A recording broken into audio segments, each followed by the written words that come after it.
Hello, boys and girls. Today I'm going to read aloud a selection called Only on an Island.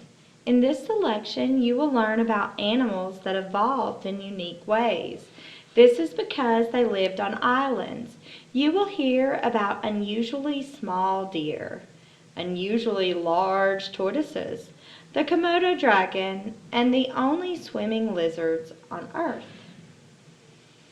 Only on an island. Before we begin, why do animals on islands adapt to life different from mainland animals? I want you to write what you think the reason might be in your journal. Strange things can happen to an animal who ends up living on an island.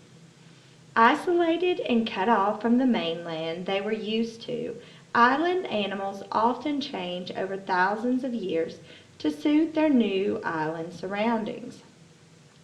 Some large animals find less food to eat on a small island, so over time they grow smaller. Key deer found on the islands of the Florida Keys are half the size of white-tailed deer living on the mainland. Animals that use their small size to hide from enemies often have fewer big predators on an island. Instead of helping them, their small size makes it harder for them to compete for food, so the little animals grow bigger.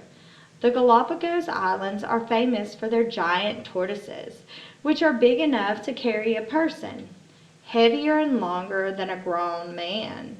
The Komodo dragon, found on islands on Indonesia, is the largest lizard in the world. Some animals change so much that they no longer act like their mainland relatives at all. The marine iguanas on the Galapagos Islands are the only lizards in the world that swim and dive for food.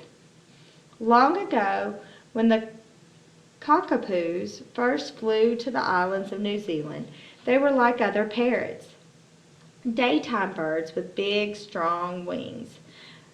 But other daytime birds hunted them. So over time, Kakapoos became nighttime birds. With plenty of food to eat and no enemies on the ground, they grew fatter and their wings grew smaller and weaker until they could no longer fly. And some animals that were once widespread gradually died out on the mainland, where they had to compete with stronger, smarter animals. But they continued to thrive on their remote island homes. Today, tarsiers are found only on islands in Southeast Asia. The big island of Madagascar has lakes, dry deserts, rainforests, steep hills, and flat plains. Millions of years ago, lemurs from nearby Africa spread across the island and over time adapted to the different types of areas. Now, no lemurs live in Africa, but nearly 100 different kinds can be found in Madagascar.